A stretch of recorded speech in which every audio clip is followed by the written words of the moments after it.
अरे हमार दूध में के फफाइल छाले।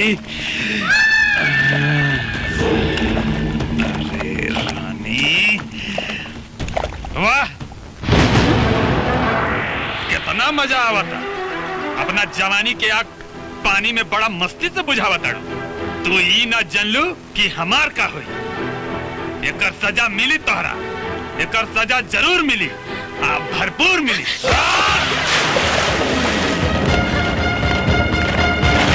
बचावा! बचावा! बचावा! बचावा! तारा के आस ना चढ़।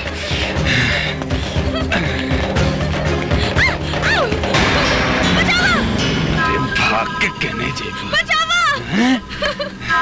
बचावा! भाग के कहने जेबू। बचावा! बचावा! नहीं,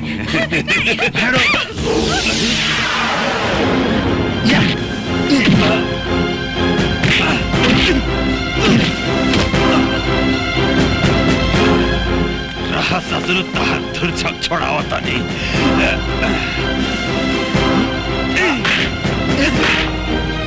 बाबू!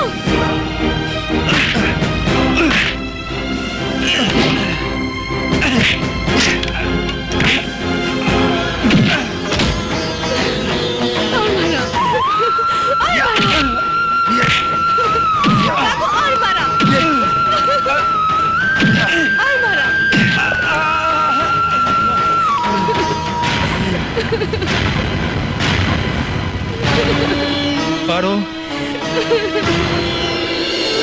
उठा पारो।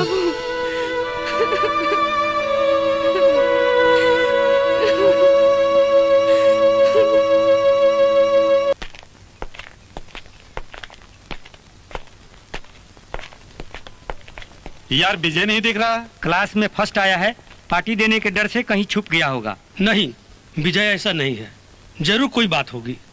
चलो देखा जाए। चलो देखा जाए। चलो चलो, चलो।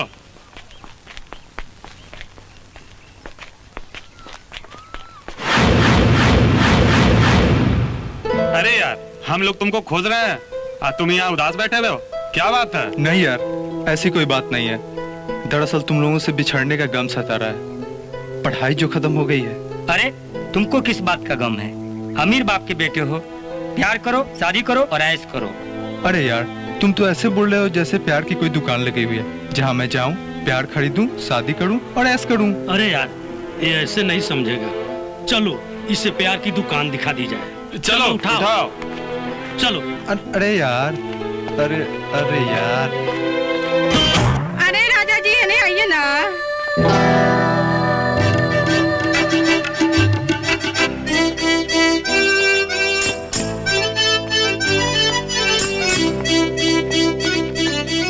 लो आ गया प्यार की दुकान। अच्छा लगे प्यार करो, शादी करो और ऐश करो। ए चिकना हेने आओ ना, आधा पैसा लागी।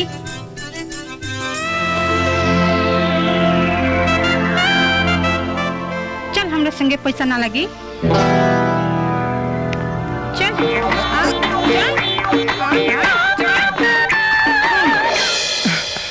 कैसा लगा प्यार की दुकान?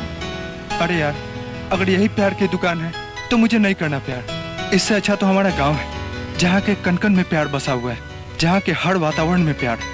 मैं तो चला अपने गांव। अरे छोड़ो यार, यदि इसका प्यार गांव में ही है तो गांव ही जाने दो।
अरे बेटा विजय तू आ गया।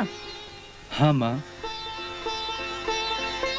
तोहरा कैसे मालूम हो गल कि हम यहाँ बानी? माँ हमरा मालूम बा कि तू हमार सलामती के खातिर हर रोज देवी माँ के मंदिर में आवेलू। अच्छा बेटा जा देवी माँ के आशीर्वाद ले लो।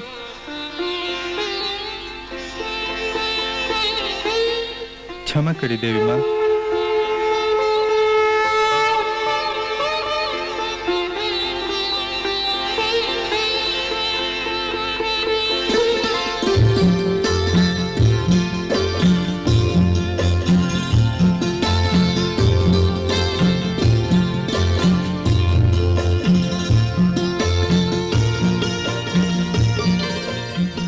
अरे बेटा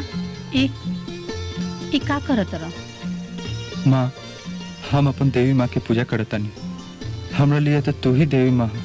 हमरा के आशीर्वाद दा माँ। माँ के आशीर्वाद तो अपना बेटा ला हमेशा रहेला। तहरा नेखे मालूम तहरा के पावे खातिर हम और तोहर पिताजी कितना देवी देवता के पूजा कैनी। तब से तहरा सलामती खातिर हर रोज देवी माँ के पूजा करे आवेनी। अच्छा छोड़ा ये बात के, बतावा तोहर परीक्षा कैसन गई? माँ तोरा आशीर्वाद से बहुत अच्छा परीक्षा गई। माँ पिताजी नहीं खन दिखाई देत। तारा तो मालूमे बा उनका बिजनेस व्यापार से फुर्सत नहीं खे। का लई हन? अच्छा माँ तो चला घरे, हम गांव का चक्कर लाके अभी आवतानी। अरे बेटे खाना तो खा लो। ना माँ हम आवतानी तब खाना खाए।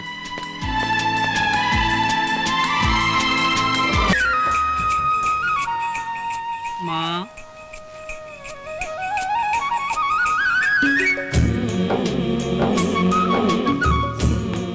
बेटी हमरा बेटा के बचा के हमने के जिए के सहारा दे दिलू। ई गरीब के पास सहारा देवे के खातिर इहे बा, रख ला बेटी। ना माई हमके कुछ न चाहिए। ये सब काम हम पैसे खातिर ना करेले। अगर दे के बाद तो आशीर्वाद दी, बाकी हमारे पापी पेट खातिर तो हमारा नाच गाना ही काफी बा। हाँ अपन ख्याल रखिए।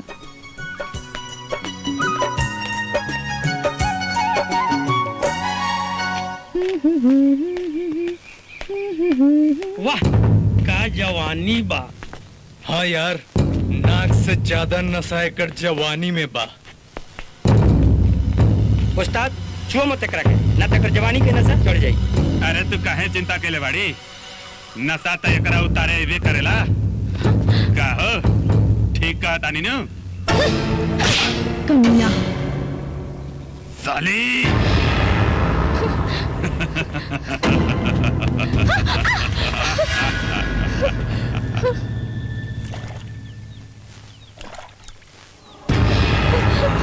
बचाओ बचाओ। अरे रानी साहब द्वारा तो बहुतों के नशा उतार दे बेलू। ई बार अपन जवानी से हमार भी नशा उतार दे। नशा उतारे के बहुत शौक बा तोरा। अब तोहर नशा उतार दे।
ठाकुराइन, जी ठाकुराइन। जी आई नी रौरा आ गई नी। बैठी। ठाकुराइन, विजय बड़ा हो गई बड़ा। हम सोचा था नहीं कि उनकर ब्याह कर दिया जाओ। रौरा बिजनेस से फुर्सत मिली तब ना। अरे का कहीं कामे ऐसन बा। तब तो कर शादी भइल। रौरा बिजनेस व्यापार से फुर्सत नहीं खे और ओकरा घूमला से फुर्सत नहीं खे। अपने के हई केकरा से मिले के चाहता नी? हमार नाम मुंडा जी है। ठाकुर साहब से मिले के चाहता नहीं। गुंडा जी माथुर साहब से मिले के चाहता नी। यहाँ केहू माथुर साहब नहीं कौन। हमार नाम मुंडा जी है। ठाकुर साहब से मिले चाहता नहीं। तो इतना जोर से काहे बोला था? ठीक बा, हम ठाकुर साहब से पूछा तानी। कहाँ न कहाँ से पागल सब आ जाए। लागता हम बोहिर बानी।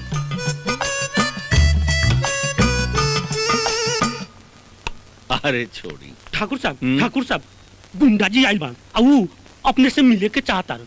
गुंडा जी? अरे मूर्ख कहीं के, जो ठीक से नाम पूछ के आओ का काम बा। जो हाय देख। गुंडा जी ठाकुर साहब पूछा तारे रउआ का दाम बा? कोई सन बेवकूफ से पाला पड़ल बा। अरे ठाकुर साहब हमार मित्र हवे। लकड़ी के व्यापार करे खातिर आइल बानी। ठीक बा। कहाँ कहाँ से पागल गुंडा आ जाए। भोरे भोरे दिमाग खराब हो। ठाकुर साहब अपने के मित्र गुंडा जी लड़की के व्यापार करे आइल बाड़ो। इडियट, धक्का मार के बाहर भगाओ।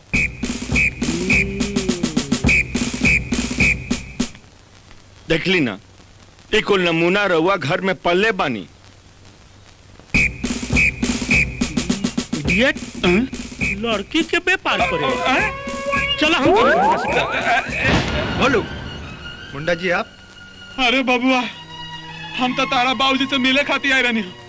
लकड़ी के व्यापार करेला। ई तहार नौकर बा, कुछ सुनते नहीं के? बोलो माफी मांगा मुंडा जी से। सॉरी गुंडा, सॉरी मुंडा। आई मुंडा जी आई।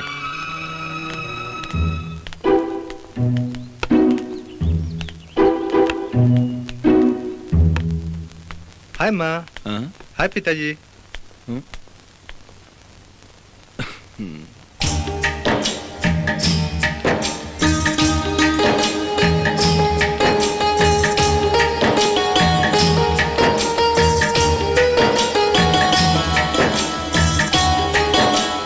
विजय बाबू, हाँ? रुआ छत पर हवा खाता नहीं। हम रुआ के नीचे खोजता नहीं। का मिला दे के नहीं खे चले के? चले के बा तो जल्दी चली। ज्यादा देर करम तो सब मजा की आ जाई। तो ठीक बा, चला।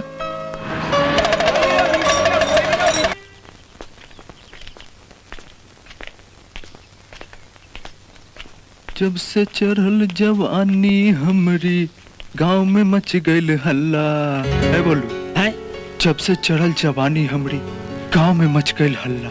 ई गाना सुन के तो हमार दिल में ऐसन हिलोड़ मरलस जैसे गंगा जी के पानी हिलोड़ मारेला। 100% विजय बाबू। ला ला ला ला ला ला ला ला। पाव लागी काकी। का बात बा भैरव सिंह? आप बापदास के हाथ हो गइल बा काकी। हमार बाप हमार पापारों के रिश्ता पक्का करके इस दुनिया से गुजर गिले, लेकिन अभी तक तू हमनी के शादी ना कैलू। अरे भैरव सिंह, अभी तो पारो बच्ची बिया। बच्ची भी है। दुनिया के नजर में जवान हो गई, अभी तहरा नजर में बच्ची भी है। हैं? आपका बुढ़ापा में बच्चा पैदा करी काकी। ये लगन में हमनी के शादी हो जाए के चाहिए, वरना वरना का कर लेबा? एक तो तू हमार पाव के तलवों के बराबर नहीं खा। कबो जाके आपन मुंह ऐनक में देखा। चल फुट बंदर कहीं का। काकी समझा दे एकरा के।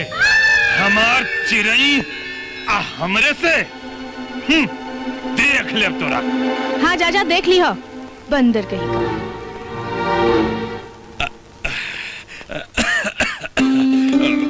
पापा रेनी पापा पापा आज बाजार घुमाए ले चली ना। अरे एको दिन तो लड़का के बात मान ली। काहे ना जरूर जरूर। चला बाबू आज तारा के बाजारे ले चला तनी।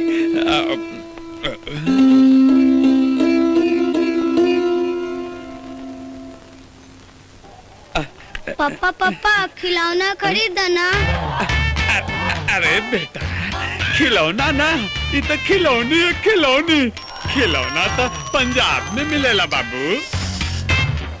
पापा पापा केला खरीदना। अरे बेटा ये केला ना ये तो केरी है केरी। केला तो पंजाब में मिलेला बाबू। अच्छा पापा संतरा खरीदना। बेटा ये संतरा ना ये संतरी है संतरी। संतरा तो पंजाब में मिलेला बाबू। अच्छा चला।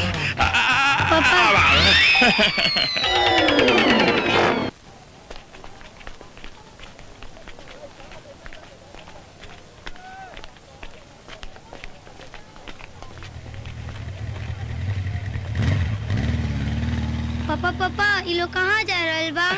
बेटा ये लोग पंजाब काम करे जा रहल बा। पापा ये लोग के यहाँ कोनो काम नहीं खे। बेटा ऐजा तक काम ही बा। काम तो पंजाब में बा। चल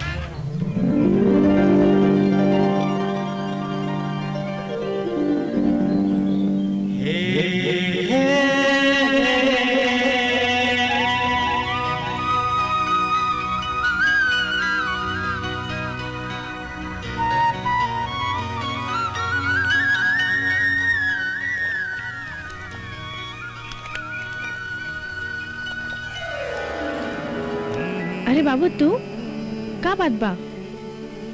इश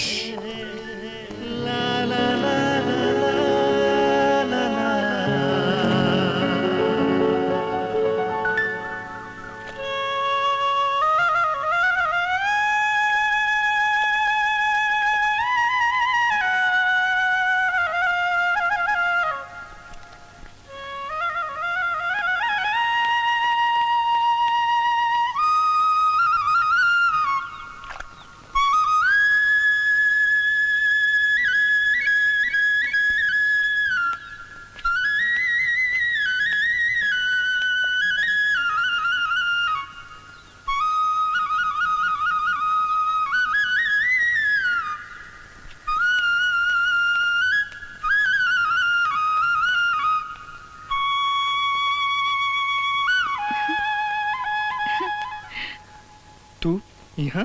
हाँ तोहर बांसुरी की आवाज सुन के चल रहनी है। बहुत अच्छा बांसुरी बजावेला। बजावा ना। अच्छा तू तो बड़ा अच्छा नाचेलू आ गावेलू। तनी नाच के दिखावा ना। वो तो हम पैसे के खातिर करी ले। बाकी तू कौन ई बांसुरी पैसे के खातिर बजावेला? पैसा भी मिली। पहले नाच के दिखावा। अच्छा पहले पैसा निकाला। पहले नाच। पहले पैसा। पहले नाच के दिखावा। पहले पैसा। पहले नाच। उफ।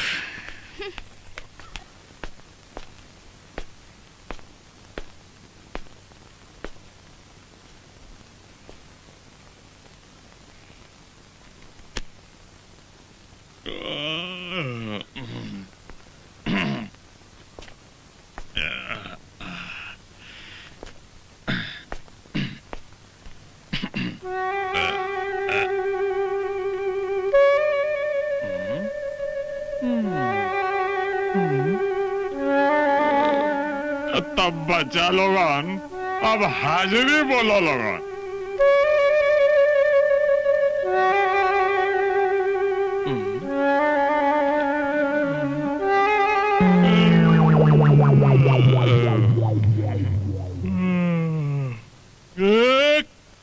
यस सर। बैठ।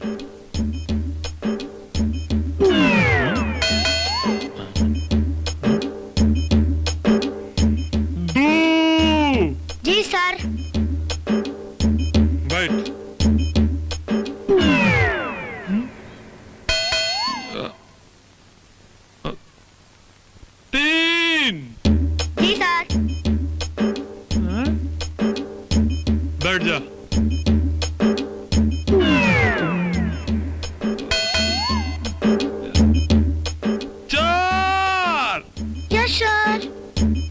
बैठ जाओ।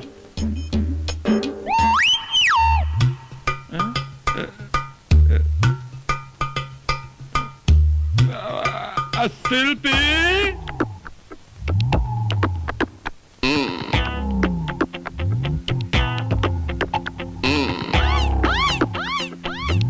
शिल्पी, आइल बानी सर। बैठ जाओ।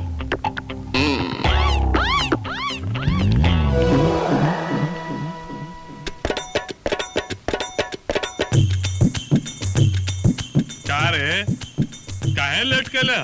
का करी मास्टर साहब, हमर पैसा बुलावल का। पैसा भुला गए। चल बैठ।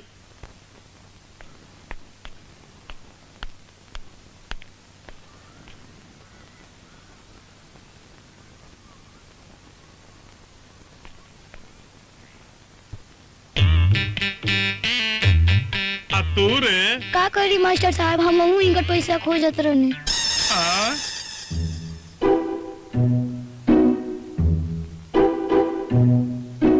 बैठ।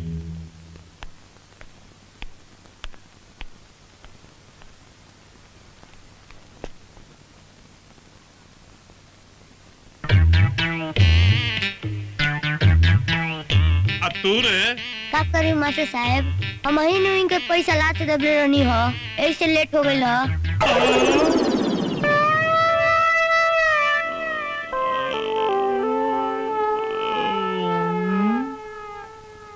अच्छा बैठो।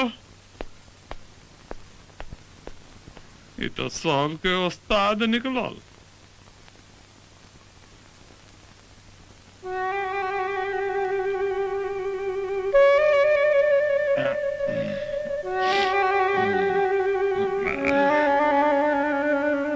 बचा लोगन, आज हम तोहनी के एगो बात बतावे जाता नहीं। जानता हुआ लोगन, इंजन में से धुआं के लेखा निकलेला? देखला, देखा लोगन, यही लेखा इंजन से धुआं निकलेला। मास्टर साहब, डिप्टी साहब आयल बा।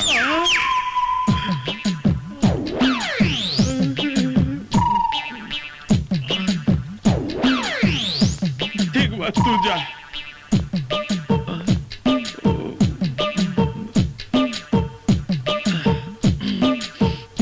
देखो बच्चा लोग, डिप्टी साहब आवता नहीं। जौन जौन पूछे नु तो एकदम सही सही जवाब दिया लो। बुझलो लोगन? जी सर। प्रणाम सर।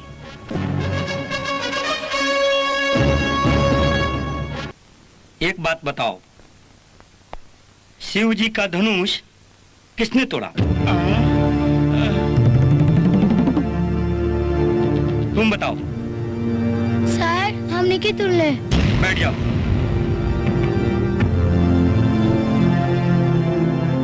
अच्छा तुम बताओ। सर, हमरो नहीं के मालूम। बैठ जाओ। तुम बताओ। का रउआ की नहीं के मालूम कि हमरे से पूछतनी? मास्टर साहब, कैसी शिक्षा दी है बच्चों को? एक भी बच्चा सवाल का सही जवाब नहीं दिया।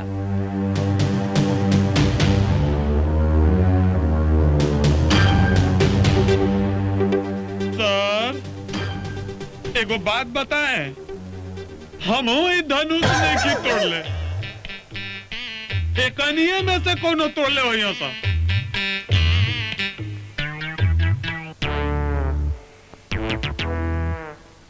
सर, 2 मिनट के समय दी, हम पता करके बताओ तनी कि कौन तोड़ ले बा। सिर्फ 2 मिनट।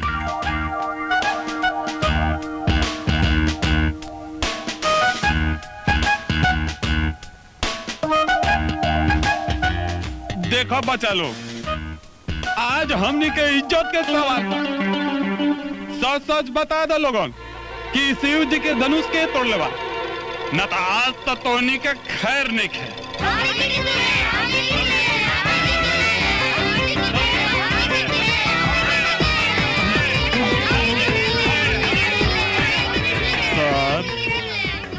तो अपने के विश्वास हो न गइल कि हमनी में से कोनो ने के तोड़ले।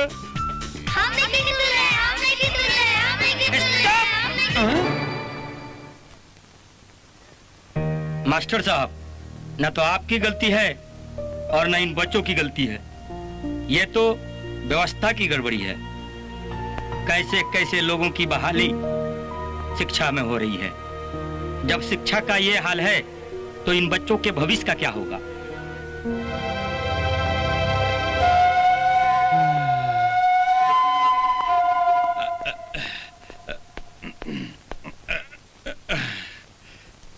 करे केरा नियन मुंह लटका के काहे बैठल बड़े?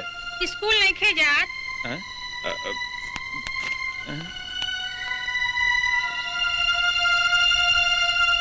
तब पढ़े में मन नहीं खे लगा। ना ऐसन बात नहीं के। तो का बात बा? मास्टर साहब सब साल हमरे से पूछेलन। तो तू का कहले? हम कहा जवाब दी? जब उनके नहीं क्या हुआ तो हमरा कहाँ चाहिए? हम ही मास्टर हैं। तो यही से तो 0 नंबर आइल बा। पापा ये 0 ना, ये तो जीरी है। 0 तो पंजाब में मिलेला। बदमाश, पापा से ऐसी बात कर जाला। ना माँ, ये पापा ना मन, ये तो पापी मन। पापा तो पंजाब में मिलेला।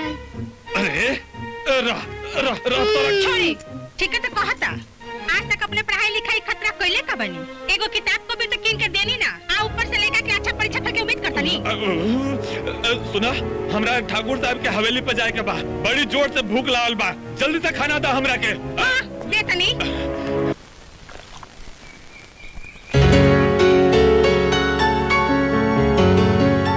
का करी, तोड़ा देखले बिना घर में मन नहीं खेलागा। हमरा तोड़ा से प्यार हो गइल बा।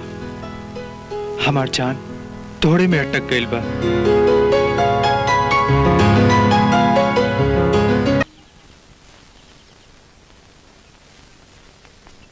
कुछ मत बोला न तो मारल जाइबा। बेकार में रह के होखे यूपी बिहार में। भैया रह के होखे यूपी बिहार में। का मुंशी जी फिर आ गइल? अरे का कहे राम दुलारे भाई, मन लागते नहीं के। दिन भर मन गहुआ सांप नियन लप लप करत रहता।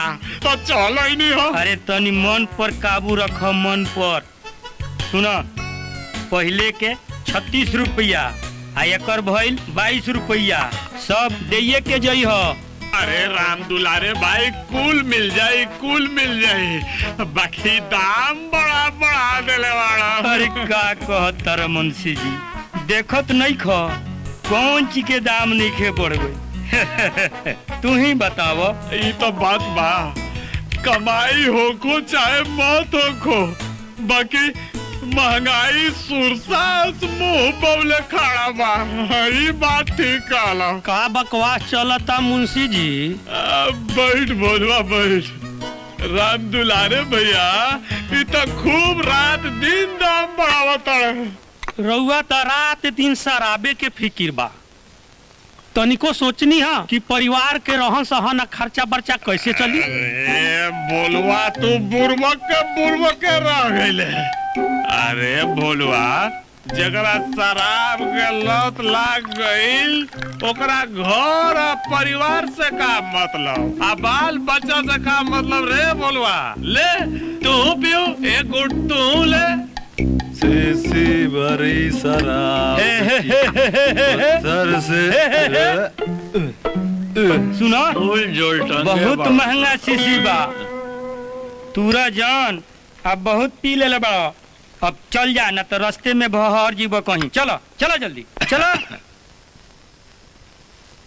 माँ, पापा आज फिर शराब पी के आवत रहन। अच्छा, आवे दे आज। उनकर हम उपाय करतनी।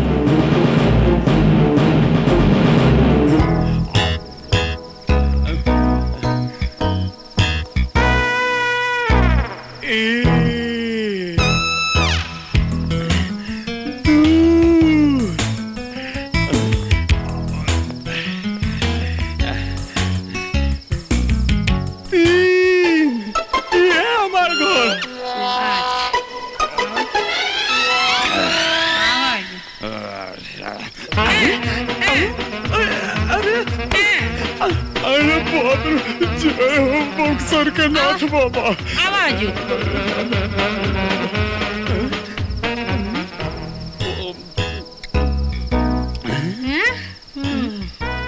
बुझाते नहीं काहे रतौंधी हो गइल बा कारे।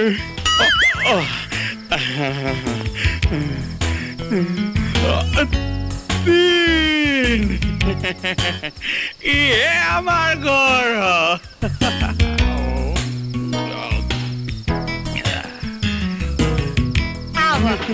आज छोड़म ना तारा आज छोड़म ना तारा आज छोड़म ना तारा आवत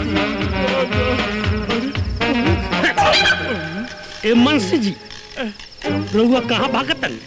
अरे इस शराब पिला के बाद तो हमार पूरा देह के स्क्रूए ढीला हो जाता रे। हमारा तो बुझाते नहीं खे कि हमार कौन घर हो। अरे बोलुआ तनी हमार घरवा चिन्हा न दे। ठीक बा चली चल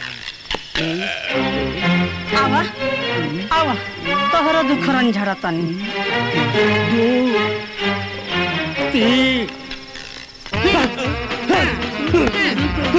बचावा हो भोलेनाथ। कुमारी हमारा कब मिटवाना चाहत रहे।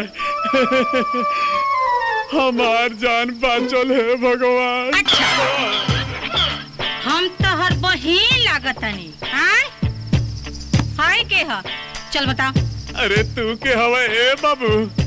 आई हो करम हमर करम फूट गइल जे ऐसन करम भागा के साथे आ गइनी। चल चल बताओ तनी तोरा के चल। अरे अच्छा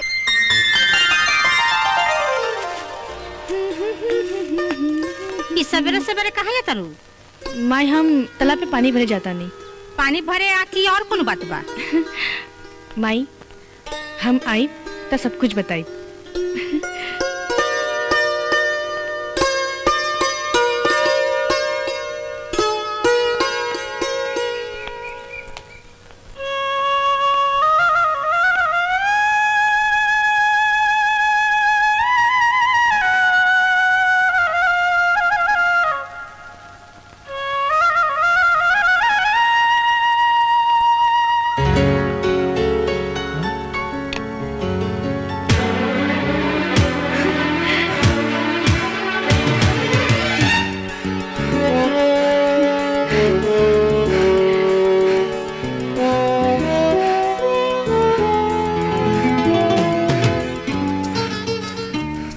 चलो वहाँ गाछ के छाव में बैठी। ना हमरा पानी भरे जाएगे बा, घर में बहुत काम बा। जब घर में काम रहे तो हमरा पास का लू पानी भर के उन्हीं से घर चल ले तू। अब हम का करी? तोहर बांसुरी हमके चैन से बैठने के देत, यही से हम चल आई नहीं। अब हम जाता नहीं।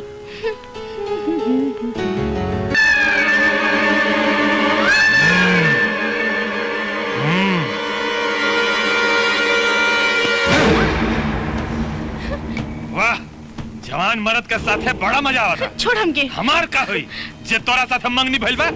चल चल घरे चल चल घरे छोड़ हमके। छोड़ हमके। चल घरे छोड़ हमके। छोड़ बाबू ये झूठ बोलता। एकर हमार कोनो रिश्ता नहीं के। हम तोहरा से प्यार करी ले, एकरा से नहीं। चल चल घरे। छोड़ो हमरा के शर्म आवता। कैसे नामर्द से हम प्यार कइली हं कि अपन प्यार की इज्जत की रक्षा भी ना कर सकेला। ए बाबू थारा तू इन लफड़ा में मत पड़ा। तू चुपचाप अपन रास्ता ना पा और चलते बना। ये हमार चिड़िया है, बचपन से एकरा जवान होके के हम इंतजार करत रहनी है। तेरी तो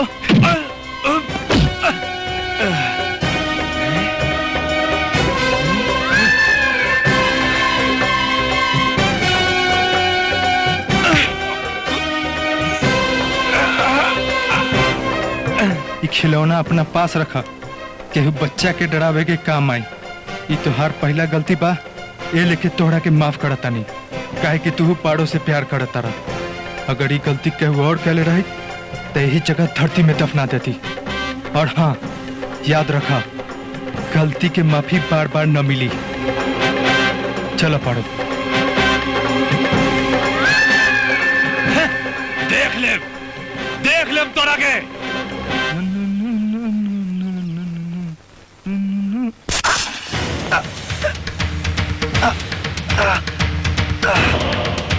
माँ, पिताजी, भोलू। का छोटे सरकार का भाई सांप कटला। विजय बेटा, का भइल विजय के? मालकिन विजय बाबू के सांप कटले बा। ए भोलू, हाय बाप रे। जल्दी से जाके डॉक्टर के बुला के ले आओ। जी मालिक। ले चल, अंदर ले चले, ले चली अंदर ले चली।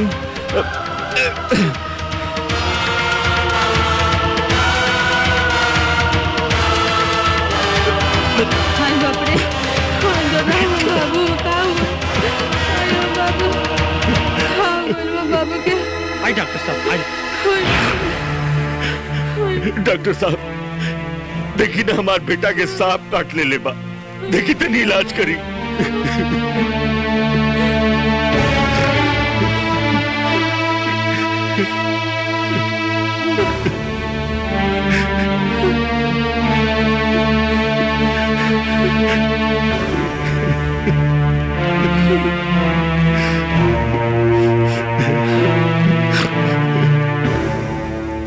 अब बचे के कोनो उम्मीद नहीं खे। जहर पूरा शरीर में फैल गई। ऐसा मत बोली डॉक्टर साहब, कोई तो उपाय हुई। हमरा पास एकर कोई उपाय नहीं खे।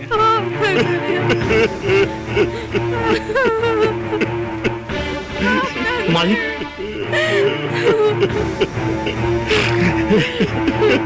मालिक एगो उपाय बा।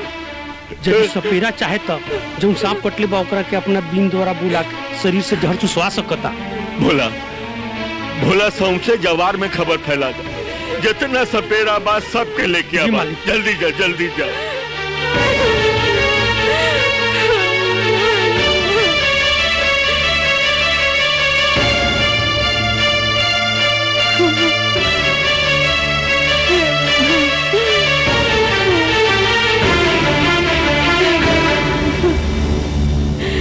शंकर जी, हे भोलेनाथ, बाबा को ठीक कर दो। हे शंकर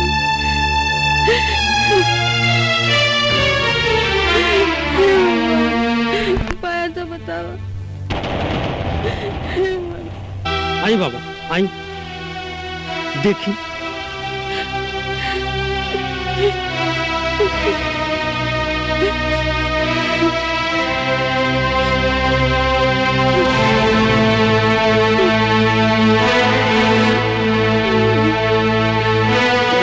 बाबा बाबा, बतली न रहुआ हमारे बेटा के का हुई बाबा। ठाकुर साहब, अब इस शरीर में जान नहीं है कि सांप के बला के जान बचा सकी। ऐसा मत बोली बाबा, कोई उपाय करी बाबा। अब एक ही उपाय बा कि पारो के बुलाई। पारो पारो, ठाकुर साहब के बेटा के सांप कटले बा। जल्दी चला। अच्छा ठीक बा, तू जा, हम आवतानी।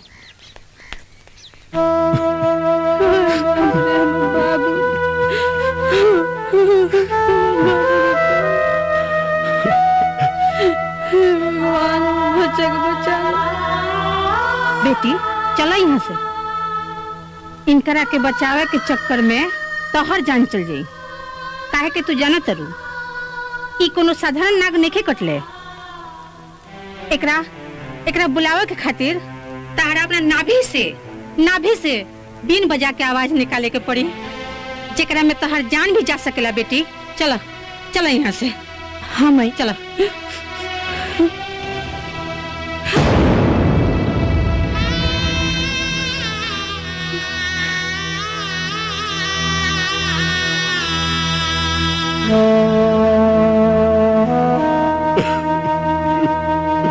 का भइल? चला ना, चला पारो। माई हम कहाँ जाई? हमार जिंदगी और मौत तो इहे पड़ल बा। का? हाँ माई, हम इनकरे से प्यार करी ले और ई बारे में हम तोरा के बतावे वाला रही। तोहर जे मर्जी से तू कर। बाकी हमरा नेखे बुझात कि ये घर में तोहर रिश्ता होई।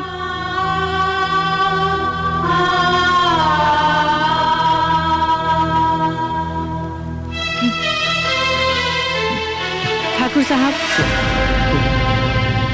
का ई बात सच बा कि जे आपके बेटा के जान बचाई ओकरा खातिर मुंह मांगा इनाम रख ले बानी?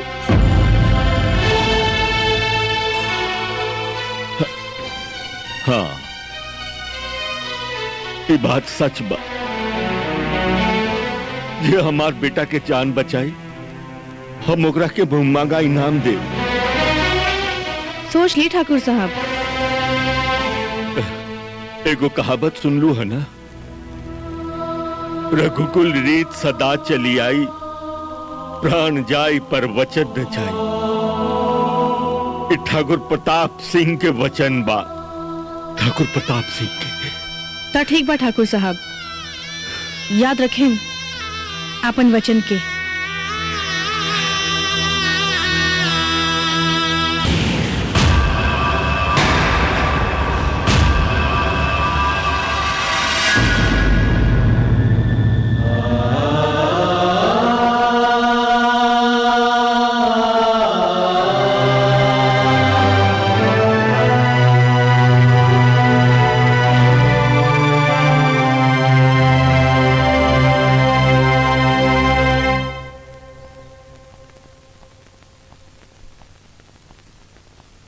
प्रणाम ठाकुर साहब। आवा पारो आवा। बोला का चाही तोरा? जे तोहार इच्छा ही तू मांग सकिलू, सोना चांदी हीरा जवाहरात। बोला। जी मालिक। यही पारो की इच्छा हुई खिदमत पे पेश करा। जी।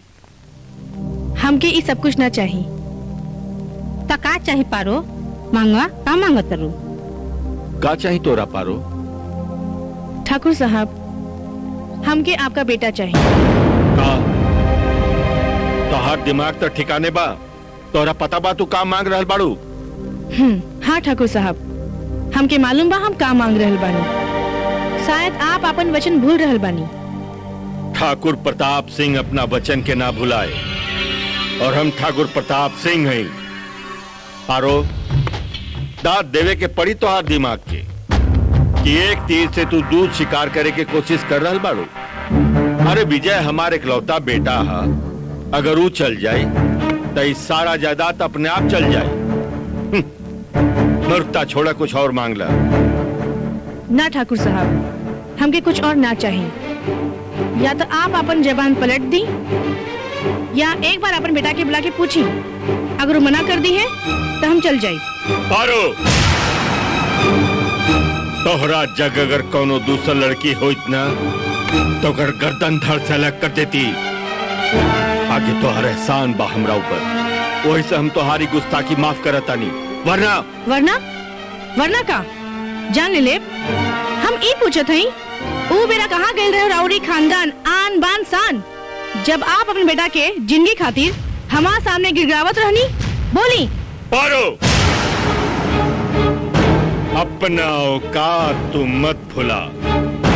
तू एक नाचे वाली लड़की हो, जगर सारा जीवन फाटल कपड़ा से अपना तन ढके में गुजर जाई। ये हवेली के वारिस के तू कैसे संभाल के रख सकबू? ठाकुर साहब, एक बार पारो के फाटल झोली में अपन बेटा के दे के तो देखी। हम उनका इतना हिफाजत से रखब कि वो महल के सब ख्याल भूल जाई हैं। और रहल बात औकात के, तो औकात तो राउर के भी कोनो नहीं खे। अगर रहित तो अपन बेटा की जिंदगी ना बचा सकती। पारो, हम अंतिम बार कहता नहीं, या तो अपन जबान पलट दी, या एक बार अपन बेटा के बुला के पूछी। अगर वो मना कर दी है तो हमके कोनो इनाम ना चाहिए। पारो, दूर हो जा हमरा नजर के सामने से, दूर हो जा। पारो, चला यहाँ से। हम तो पहले कहले रही, यहाँ तोहर बात समझे वाला कोई नहीं है। तोहर जज्बात के यहाँ कोई कदर ना करी। ये लोग पैसा के भाषा बुझेला, प्यार के ना।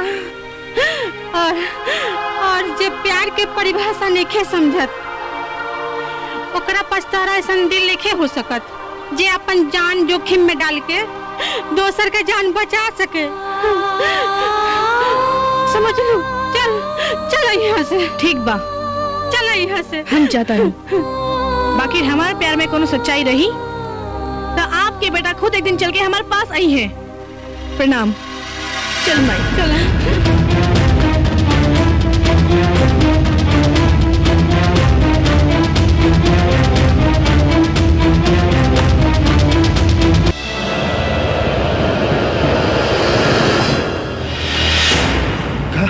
हाँ छोटे सरकार, पारो ही तुहार जान बचेली और उनका इनाम के बदले ठाकुर साहब धक्का मार के निकाल दे। सच माँ? हाँ।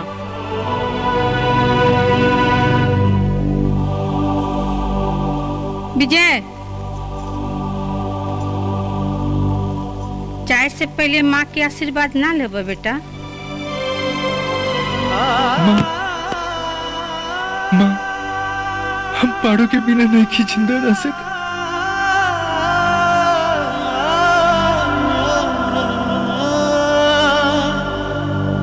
जा बेटा जा, हम तारा के ना रोके।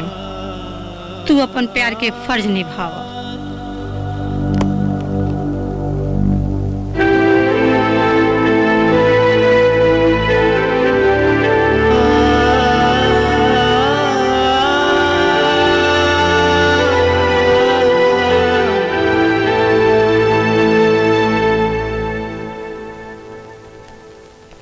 विजय, कहाँ जा रहा बड़ा? जहाँ अपने के भेजे के चाहत रहे पिताजी। विजय, जौन लड़की खातिर तू घर के चौखट पार कर रहल बड़ा, तो आज एक बात अपना बाप के याद रखा कि आज के बाद धन दौलत जमीन जायदाद के तोहरा फुटी कौड़ी ना मिली। पिताजी, कहावत याद रखी, जान पा तो जहान पा। जौन धन दौलत हमार जान न बचा सकल वो हमार कौन काम के। वो तो हमरा खातिर राख समान बा। हमरा खातिर तब पारो ही सब कुछ बा जौन हमार जान बचौली। विजय, बदतमीज, अपना बाप से जवान लड़ा रहल बाड़े। रउआ कर जान ले लेब का? जौना जान बचावे खतरे रउआ काका न कइनी। ठकुराइन, अपना बेटा से कह दे कि हमरा नजर के सामने से चल जाए। वाह पिताजी वाह, आज अपने हमरा ऊपर बहुत बड़ा एहसान कईनी। आज अपने हमरा दर्द के पारो के दर्द से मिला देनी। अब हमरा पता लगल पारो के कैसन दर्द फैल हुई।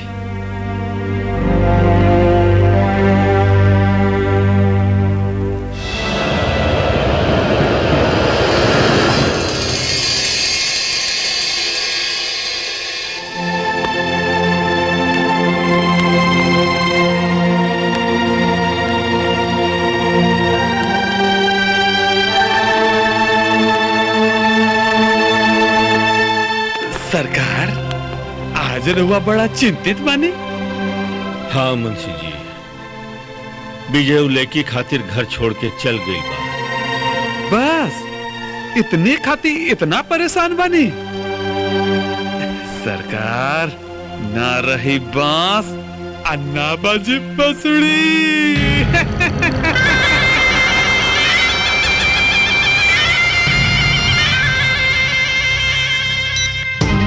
राका, वो लड़की के घर में आग लगा दो।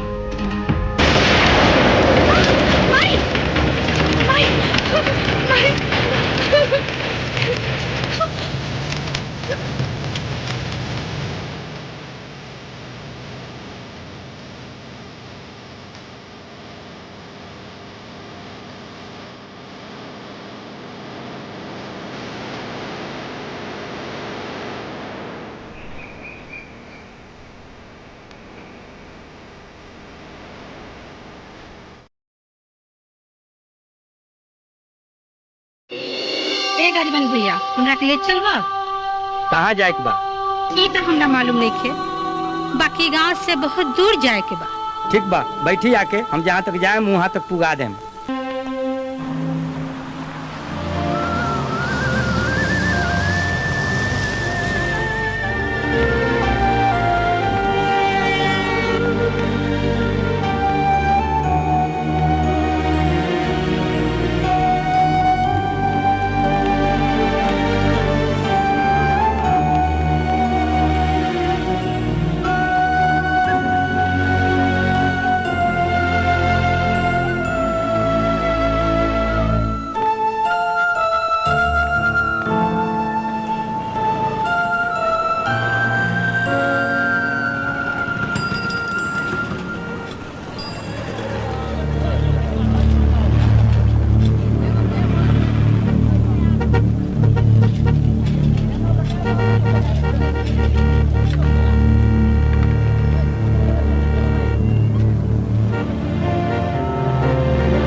बेटा ये हमार जिंदगी के पूंजी बा, एकरा संभाल के रखी हो।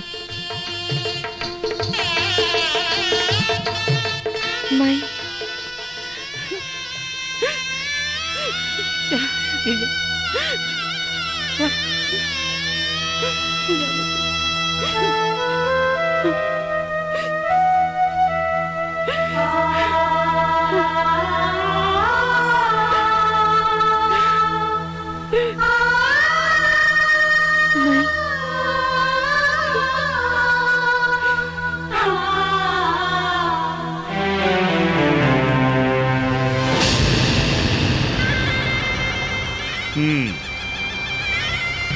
तो आखिर 2 टका के लड़की से तो ब्याह करिए ले।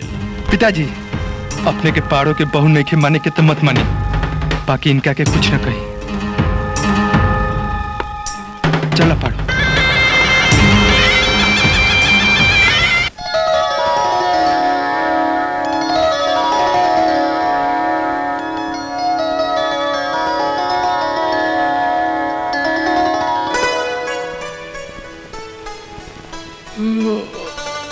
सुनी, घर में खाए के एक दाना भी नहीं खे, कैसे काम चली? आज दिन भर तक काम निकाल ही के पड़ी। हम चाहता नहीं कमाए, उन्हीं से कुछ खाए पिए के सामान ले आए। तब तक तू नहा धो के फ्रेश हो जा। ठीक बा। ठीक बा।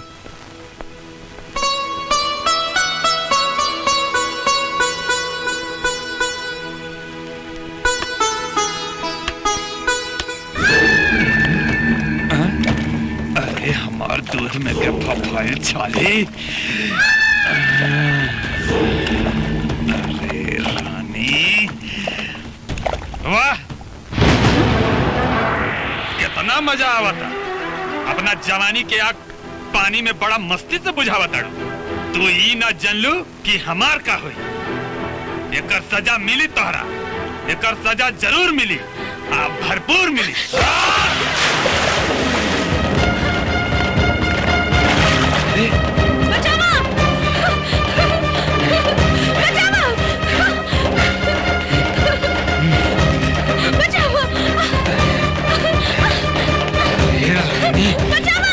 तारा के आस ना छड़।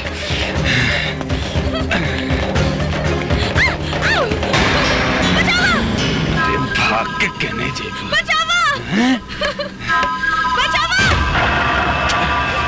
भाग के कहने जेबू।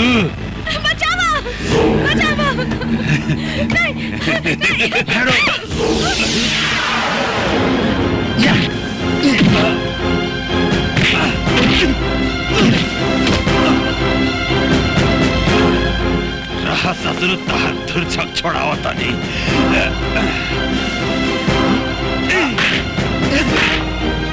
बाबू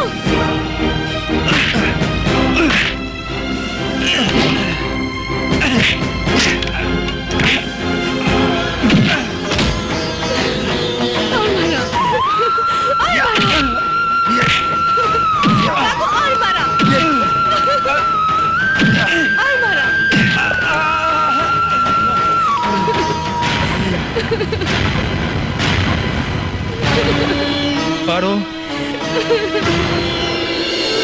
उठा पारो।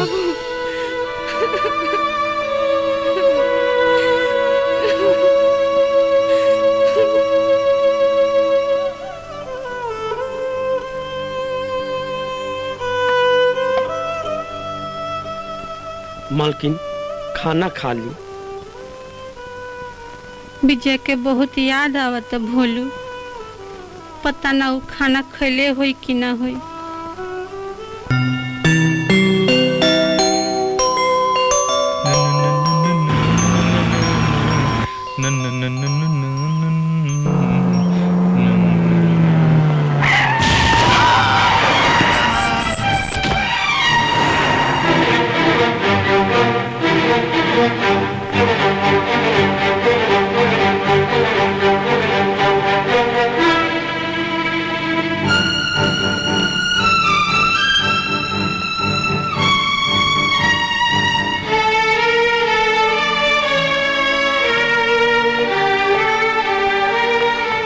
डॉक्टर साहब हमार सुहाग कैसन बा? मरीज की हालत बहुत सीरियस बा, ऑपरेशन करे के पड़ी। 2 लाख के व्यवस्था करी, ना तो बचावल बड़ी मुश्किल बा। 2 लाख?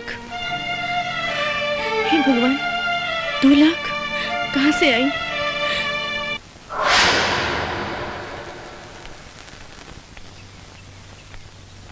अरे हमार सॉल त ले आबा।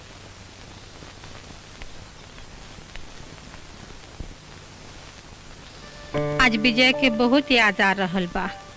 सुबह से ही मन घबरा रहल बा। लागत है विजय बहुत बड़ा मुसीबत में बा।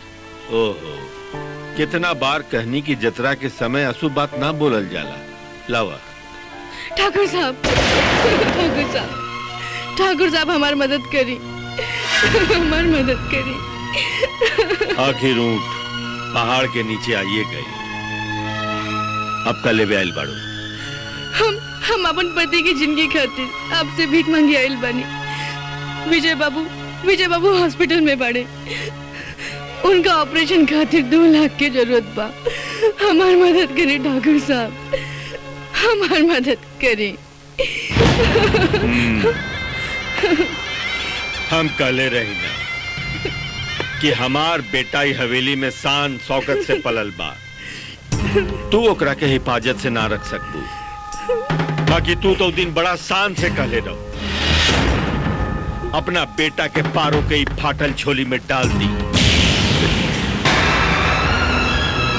हम उनका देखभाल बहुत बढ़िया से करब। ये हवेली के शान शौकत सब भुला दे।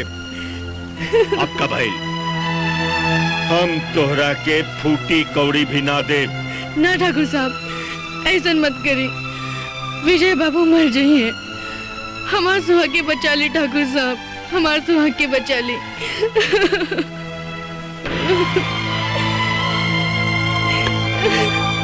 एक शर्त पर, हमार बेटा विजय के तोहरा हमेशा हमेशा खातिर भूले के पड़ी। बोला मंजूर बा? सोच में पड़ गई ना। हम जानत रही कि तू सोच में पड़ जाइबू। जा पहले बढ़िया से सोच लो, ओकरा बाद हमरा बता दिया।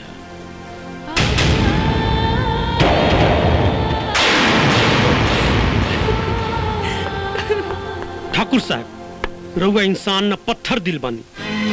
हम तो समझत रही है कि रउआ ऊपर के ही कठोर बानी, लेकिन रउआ तो दिल के भी कठोर बानी। बोलो। जब रउआ अपन बेटा के न हो सकतानी तो हमार का हो? ना ठाकुर साहब ना, हम जातानी। रखी अपन नौकरी। रुकी ठाकुर, रउआ कहाँ जाते हैं? जहाँ अपने के जाए के चाहिए। रउआ कैसे इंसान बानी? सारा जिंदगी अपन आन बान शान के रक्षा करत रह गई। अपने से अच्छा वो नौकर बा जेकरा सीने में दिल बा। नौकर हमार कोनो नहीं है। फिर भी इतना सुनला के बाद वो हमने के छोड़ के चल गई। अब भला हम तो एको माँ बानी, हम कैसे रह सकतनी? बस ठकुराइन बस। कहा समझी ले रउआ लोग? हमार दिल पत्थर के बा। कहा हम एक बाप नहीं की का बेटा खातिर हमरा दिल में प्यार नहीं खे। कहा समझी ले रउआ लोग? रउआ लोग अपना दिल के बात रो के उसे कह के कम कर नहीं ले। बाकी हम का करी? हम एक बाप है, एक मर्द है। सारा दुख अपना दिल में हम छिपा के रखी ले। केहू से बोल ना पाइले, केहू से बोल ना पाइले।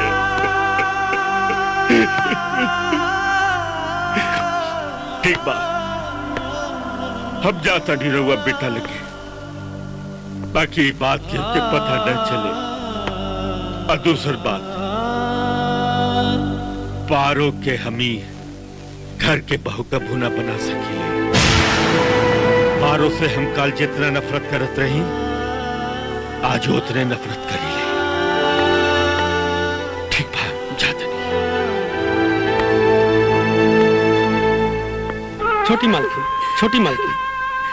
छोटी मालकिन, जिंदगी भर की हमार कमाई है।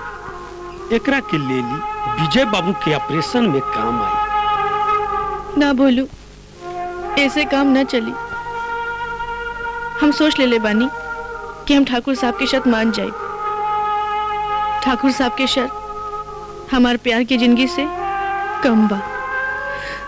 छोटी मालकिन इतना जल्दी हार मान गई? अरे अपने अपना के पहचानी, पहनी ई घुंघरू और दुनिया के दिखा दी कि प्यार में कितना दम बा, और बचा ली अपना पति के जान।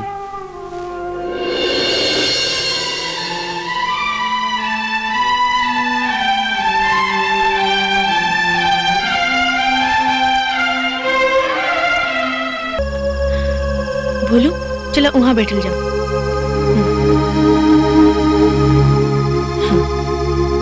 बैठो।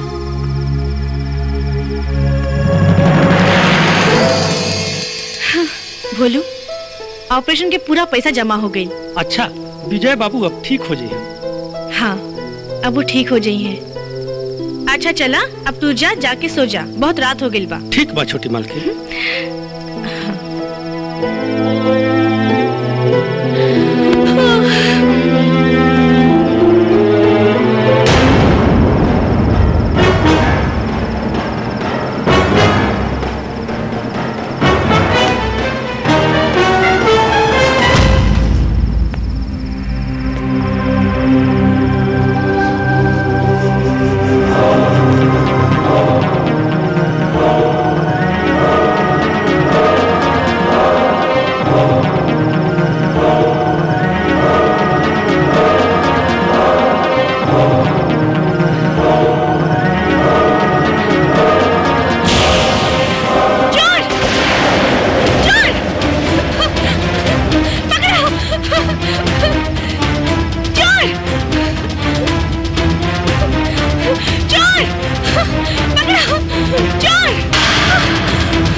कहाँ गई?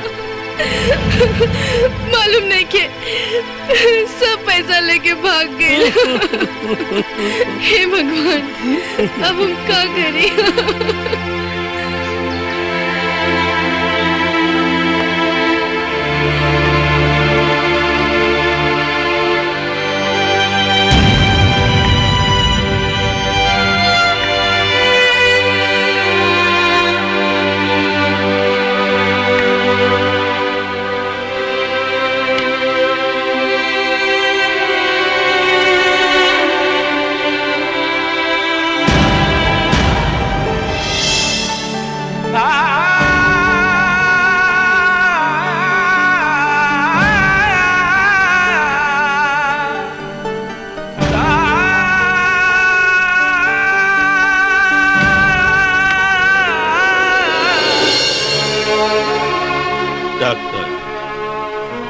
विजय के ऑपरेशन खातिर 2 लाख रुपया रख ली, लेकिन एक प्रार्थना बाप से ये बात केहू के पता न चले।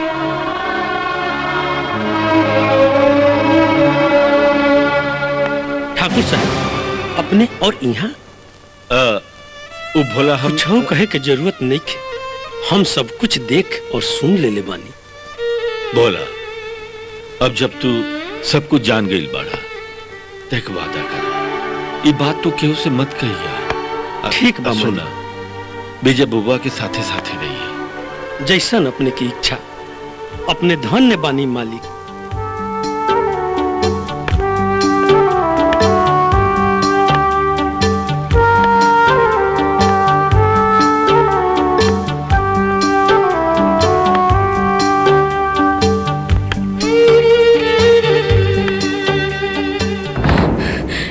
सातो माई उठी छोटी मालकिन, सातो माई राउत प्रार्थना सुन ले ली। केहू नेक इंसान विजय बाबू के ऑपरेशन के पैसा जमा कर देलन। डॉक्टर साहब बुलाओ तनी चली। के बा वो इंसान? ये हमरा नहीं के मालूम। धन्य हो माँ। चला छोटी मालकिन, आज हमार आंख बहुत फड़फड़ाता। हम ठाकुर साहब से मिल के आवत बानी, तब तक रहुआ यहीं रुकी।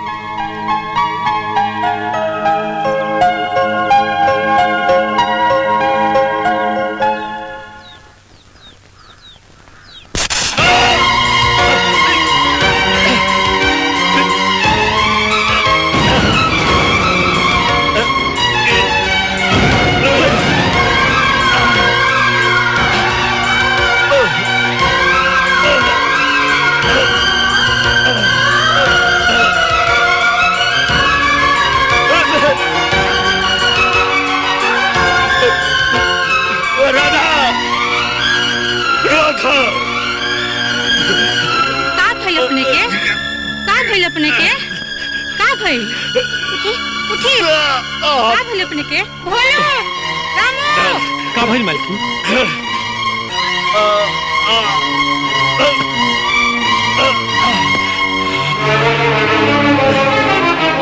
का भइल अपने के? का भइल अपने के? मालिक हे भगवान का भइल करा?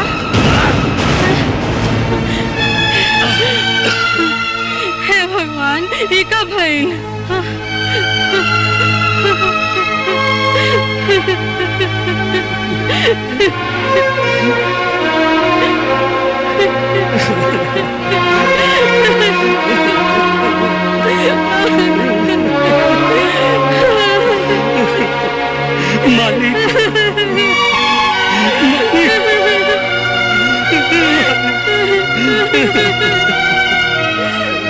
पारो चाहिए तो ठाकुर साहब के जान बच जाए। पारो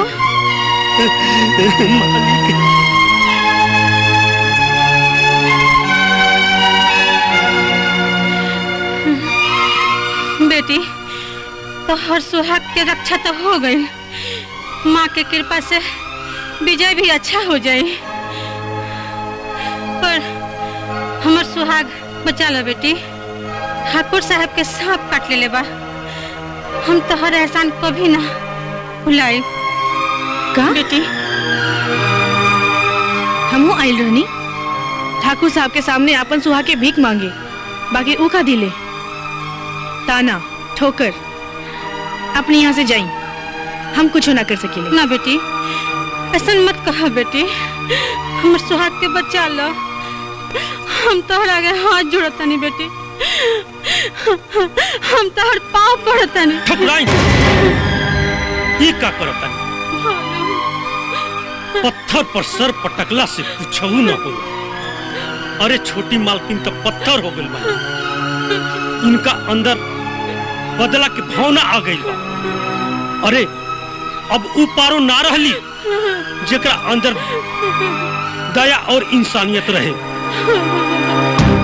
कान खोल के सुन ली छोटी मालकिन, जो ना इंसानियत के कारण हम राउर साथ देनी, वह इंसानियत के कारण हम राउर साथ छोड़ता।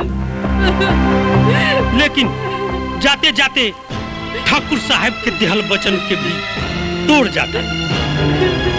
रुआ जाने के चाहत रहे ना कि वो इंसान कौन रहे जे विजय बाबू के ऑपरेशन के पैसा जमा कई?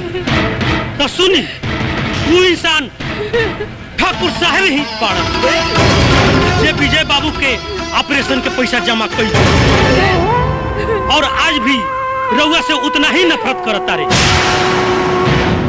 अरे ये तो मालकिन के दया और ममता बा कि ठाकुर साहब विजय बाबू के ऑपरेशन के पैसा जमा कई। चली माँ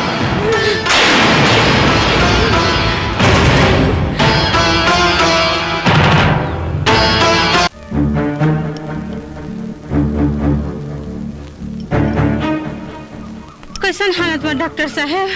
जहर तो इनका शरीर में पूरा फैल गई बा। अब तो इनकरा के बचावल मुश्किल ही नहीं है, नामुमकिन बा। अब तक कोई कुदरती करिश्मा ही इनकरा के बचा सकता।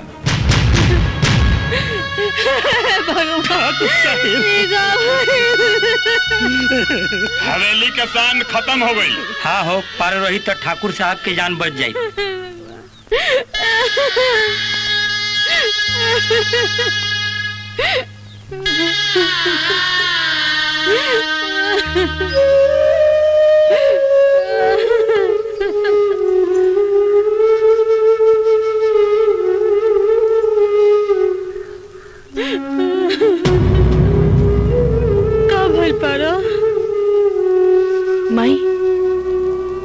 आवे में देरी हो गई बा।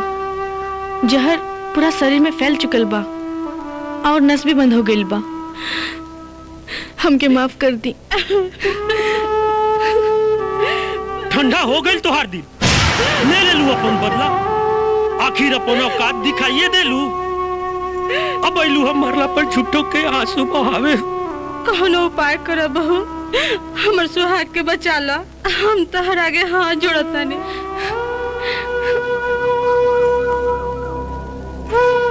हे भोले बाबा, आज तक हम अपने से कुछ ना मंगनी। अगर हम अपन तन मन से अपने की पूजा कैले हुई तो कोनो चमत्कार कर दी, ठाकुर साहब की जिंदगी दे दी, ताकि लोगन के विश्वास हमरा प्रति ना टूटे। अगर ऐसा ना भइल तो हम अपन जान दे दे। हम अपन माता पे कलंक लेके ना जी पाई। हमारी रक्षा करी। Ha ha ha.